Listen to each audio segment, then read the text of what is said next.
Assalamualaikum warahmatullahi wabarakatuh. Bismillahirrahmanirrahim. Alhamdulillahirabbil alamin wa bihi nasta'in ala umuri dunya waddin. Wassalatu wassalamu ala asyrafil anbiya wal mursalin wa ala alihi wa sahbihi ajma'in, amma ba'd. Subhanaka la ilma lana illa ma 'allamtana innaka antal alimul hakim. Rabbi shrah li sadri wa yassir li amri wa hlul 'uqdatam min lisani yafqahu qawli. Wa qala al-musannif rahimallahu ta'ala wa nafa'ana bihi wa bi 'ulumi fid darin amin amin ya rabbal alamin. Alhamdulillah, pada saat ini, siang hari ini kita akan mengkaji atau melaksanakan kajian daripada fikih yang disiarkan oleh Mbak Solihin Tujuh Bintan.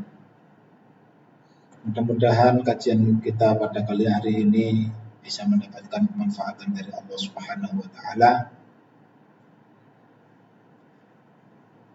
Hadirin dan semuanya santri-santri yang dirahmati Allah Subhanahu wa taala. Pada kali ini kita akan mengkaji tentang masalah thaharah, yakni bersuci. Karena thaharah ini adalah salah satu gerbang ibadah, pintu ibadah. Artinya apapun ibadah yang kita lakukan itu akan diterima karena dilihat dari thaharah secara bersuci yang benar dan baik.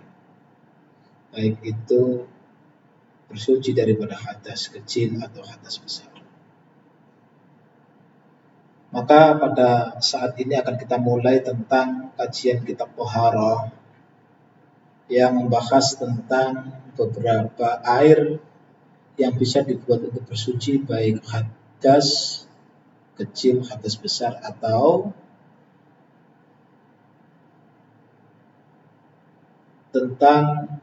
dipergunakan untuk bersuci, membasuh atau mencuci pakaian dan lain sebagainya. Dalam kajian pada kali ini yang akan kita bahas tentang masalah air-air, diantaranya yaitu sebagaimana yang tertera di dalam kitab Tadrib fi Adillati Taqrib. Al-miyahul lati yajuzu biha tadr sab'u miyahin. Air yang bisa dibuat bersuci itu ada 7 macam air. Satu ma'us sama, satu air langit atau air hujan, air yang turun dari langit. Air yang turun dari langit. Wa ma'ul bakhri, yang kedua yaitu air laut. Wa ma'un nahri, yang ketiga yaitu air sungai. Wa ma'ul bi'ri, air sumur. Wa ma'ul aini, kemudian air mata air. Wa ma'ul salji, yang keenam yaitu air es. Wa ma'ul bardi, dan air embun. Jadi 7 air ini bisa dibuat bersuci, baik itu mensucikan hadas atau mensucikan najis.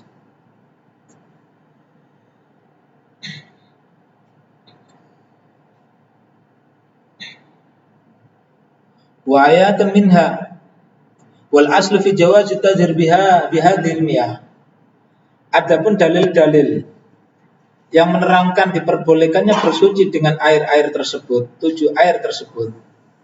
Ayatun, yaitu beberapa ayat, minha diantaranya qauluhu ta'ala, yaitu firman Allah Subhanahu wa taala yang berbunyi wa yunazzilu 'alaikum minas sama'i ma'al liyutahhirakum bihi.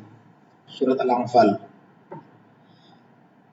Dan Allah telah menurunkan alaikum, kepada kalian, minas sama, dari langit, ma'an, menurunkan air, liyutahhirakum, untuk mensucikan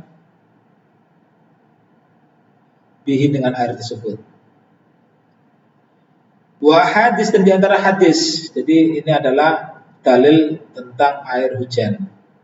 Allah telah menurunkan air dari langit, gunanya apa? Untuk mensucikan. untuk kita buat bersuci. Wa hadis dan beberapa hadis minna di antaranya marawahu Abu Hurairah. Di antaranya adalah hadis yang diriwayatkan oleh Imam Abu Hurairah radhiyallahu an, semoga Allah meridhoinya. Qala, beliau berkata, Sa'ala rajulun Rasulullah sallallahu alaihi wasallam. Ada seorang laki-laki bertanya kepada Rasulullah sallallahu alaihi wasallam. Faqal, maka beliau berkata, Ya Rasulullah, wahai Rasulullah, inna narkabul bahra, sesungguhnya kami naik laut, artinya naik kapal.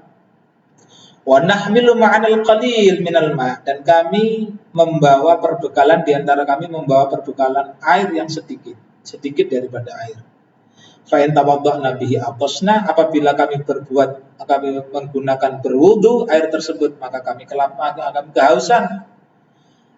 Afanatawadda'u bima'il bahri, maka apakah diperbolehkan kami berwudu dengan air laut? Faqala Rasulullah sallallahu alaihi wasallam, maka Rasulullah sallallahu alaihi wasallam menjawab, wa tahuru ma'uhu al-khillu maitan. Yakni air laut itu adalah suci airnya, laut itu adalah suci airnya, wal khillu maitatuhu, dan halal bangkainya. Rawahul khamsah, hadis ini diriwayatkan oleh Imam Khamsah. Imam 5, wa qala Tirmidzi, Imam Tirmidzi mengatakan hadza hadisun hasanun sahih, dan menurut beliau Imam Tirmidzi bahwasanya hadis ini adalah hadis yang hasan dan sahih. Ini dalil menunjukkan air laut. Jadi ada 7 air tadi yang bisa dibuat bersuci, baik menghilangkan hadas atau menghilangkan najis. Yang pertama yaitu air hujan, yang kedua air laut, yang ketiga air sungai, yang keempat air sumur, yang kemudian mata air, yang kelima, dan yang keenam yaitu air es atau air salju, dan yang ketujuh yaitu embun. Jadi 7 air ini bisa dibuat bersuci untuk menghilangkan hadas dan najis. Kemudian summal miyahu ala arba'ati aqsam. Kemudian air-air itu terbagi menjadi 4 pembagian. Ada 4 bagian. Dari 7 tadi dibagi lagi jadi 4. Yaitu tahirun mutahhirun ghairu makruh. Yaitu air yang suci, tahirun suci, mutahhirun mensucikan, ghairu makruh yang tidak dimakruhkan.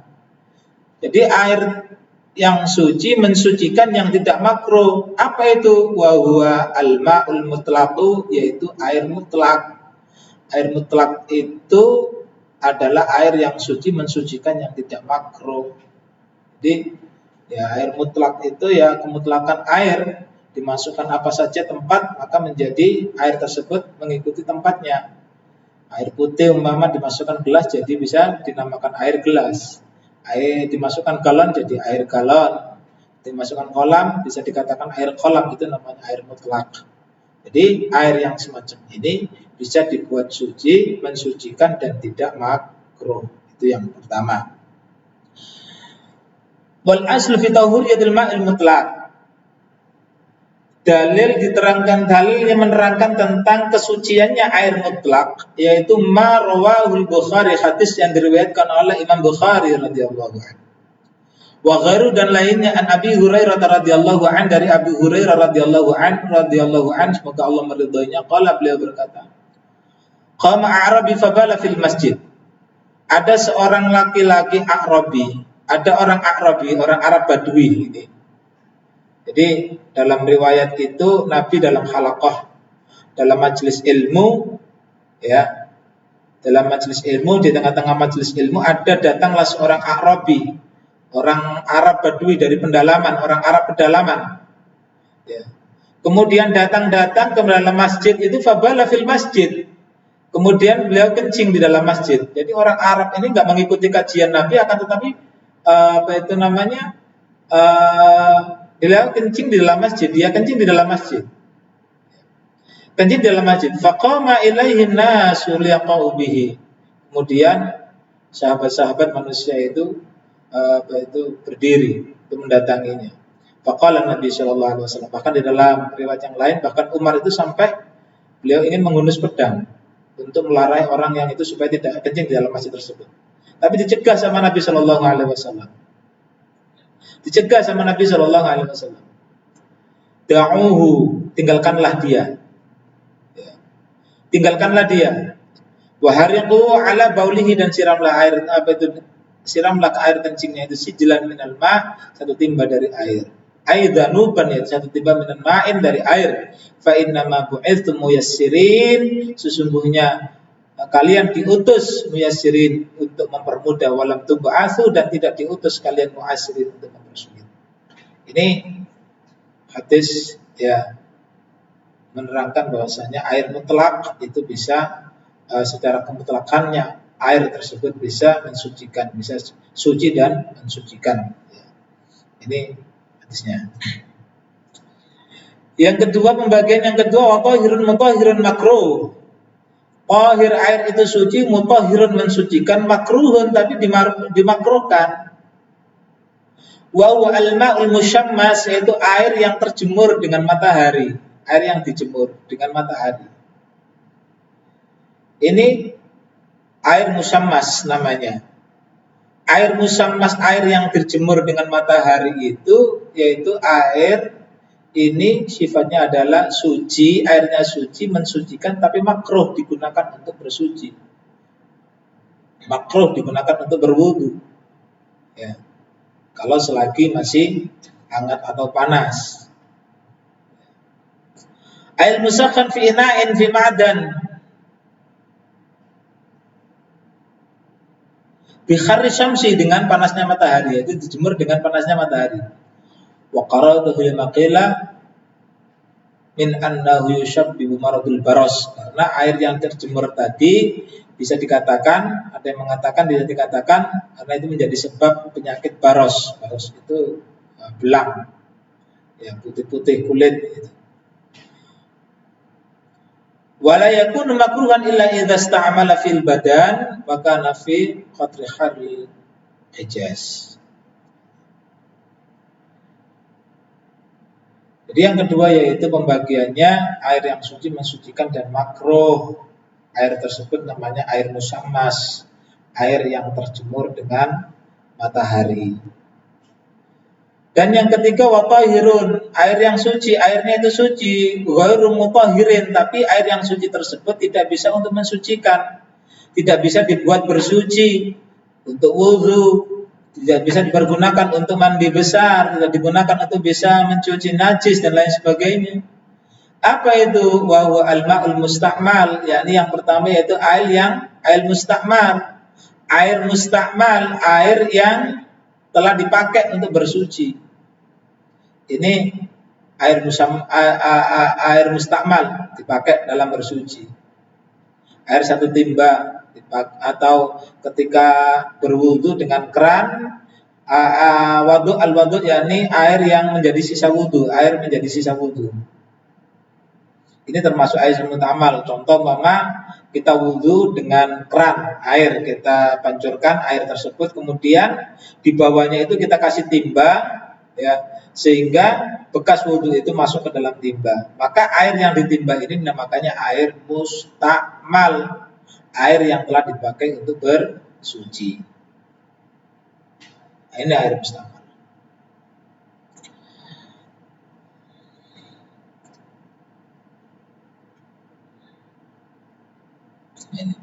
An Jabir radhiyallahu an, dari Jabir bin Abdullah radhiyallahu an, qala, beliau berkata, Ja'a Rasulullah sallallahu alaihi wasallam, Rasulullah sallallahu alaihi wasallam telah datang, ya'uduni, menyambangiku.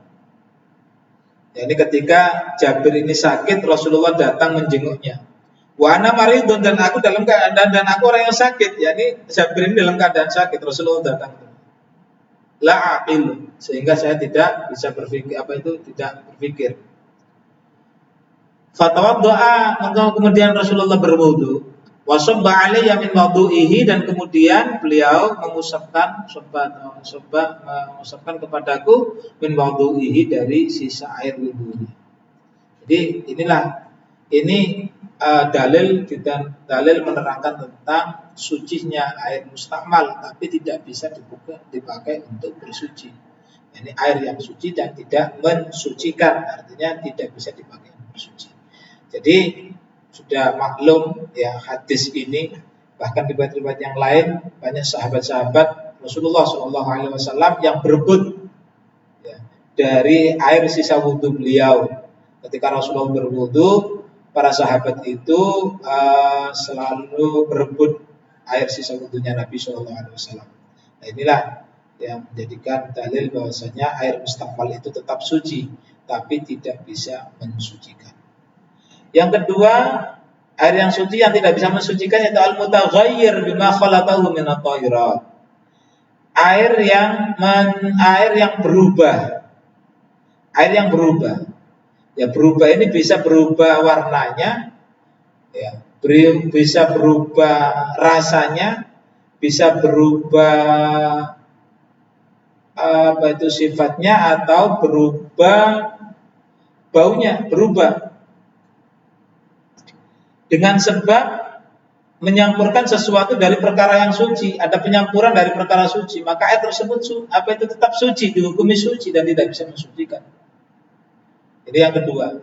Contoh, ini sangat ekstrim sekali. Contohnya umpama teh. Air teh itu kita aduk, kita campur dengan teh. Ya, kita campur, kita aduk menjadi air teh, maka air tersebut adalah suci. Bima khalaqahu min at-tahirat. Dengan mencampurkan sesuatu yang suci, dicampur ya menjadi air teh, maka air tersebut itu suci, artinya bisa kita minum, boleh ya, bisa kita minum, tapi tidak bisa dibuat untuk bersuci. Inilah namanya al-mutaghayyir bima khalaqahu min at-tahirat. Ini air yang dicampur dengan sesuatu perkara yang suci. Kopi umpama kopi itu juga air yang suci tapi tidak mensucikan ya, karena ada sebab penyampuran tadi, sudah berubah baik warnanya, baunya, atau rasanya bisa berubah ya, maka tetap air ini suci tapi tidak bisa mensucikan, artinya tidak bisa berbuat bersuci. Maka nggak boleh kemudian, tidak diperbolehkan kemudian kita bersuci dengan menggunakan air teh, bersuci berwudu dengan menggunakan air kopi, umpama contoh ini ya. Nah, maka ini tidak diperbolehkan ya. Biar kita mengingat ya. Contohnya kita buat contoh yang semacam itu biar kita teringat gitu. Yang keempat yaitu ma'un najis, air yang najis, artinya al-mutanajis, air yang terkena najis. Artinya sebelumnya itu air yang suci, kemudian terkena najis. Ini namanya air mutanajis. Air yang semacam ini tidak bisa dibuat bersuci. Bukan air najis, bukan kahanannya, bendanya air najis, bukan. Kalau air najis sudah barang tentu tidak bisa dibuat bersuci secara mutlak, tidak. Tapi yang dimaksud di sini adalah air mutanajis, air yang terkena najis. Ya, air yang terkena najis. Apa itu air yang terkena najis? Wa huwa alladzi halat fihi najasa. Air tersebut yaitu kedatangan najis, tercampur dengan najis, kemasukan najis. Wa huwa duna qallatain, dan air tersebut dengan syarat kurang dari 2 kola. Nah, dari 2 kola itu ya kalau kita buat kolam, membuat bak air itu paling enggak murabbak segi 4 persegi, minimal 50 cm persegi atau 60 cm persegi. Nah, itu sudah mencapai 2 kola. Kalau kurang dari itu kemudian kemasukan najis, katakanlah tai cicak atau yang lainnya, atau bangkai, maka bangkai cicak dan sebagainya, bangkai, maka itu sudah dikatakan air mutanajis, artinya air yang terkena najis, dan air tersebut tidak boleh digunakan untuk bersuci.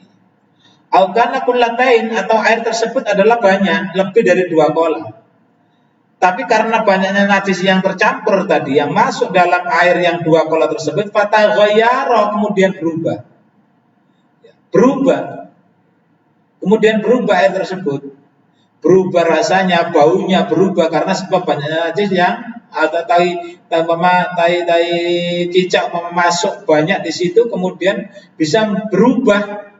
Maka air tersebut terkategorikan air mutanajis meskipun air tersebut lebih daripada 2 kolam. Ini air yang tidak bisa dibuat untuk bersuci. Hadirin yang dirahmati Allah Subhanahu wa taala, inilah kajian pada siang hari ini tentang air, tentang kitab Thaharah, maksudnya yaitu tentang penggunaan air. Air yang bisa dibuat bersuci, saya simpulkan dalam kajian pada siang hari ini. Air yang bisa dibuat bersuci, itu ada 7 macam, yakni air hujan atau air langit. Yang kedua air laut. Kalau nggak ada air kemudian kita dekat dengan laut seperti di tempat kita ini, maka boleh dibuat untuk bersuci, berwudu.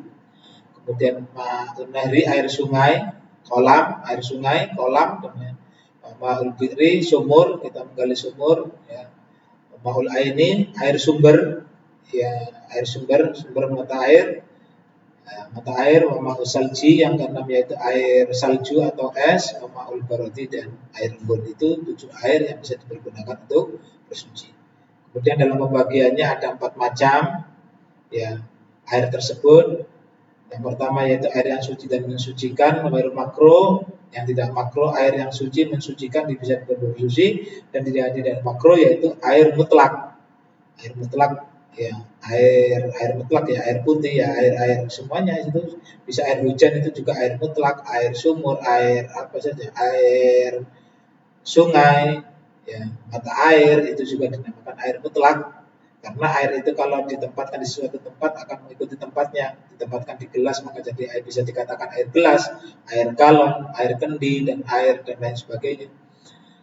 Yang kedua yaitu air yang suci mensucikan, thahirun mutahhir, makruh, tapi makruh. Air yang mutlak tadi dijemur dengan matahari, maka ketika masih dalam air dalam keadaan panas, maka itu hukumnya makruh.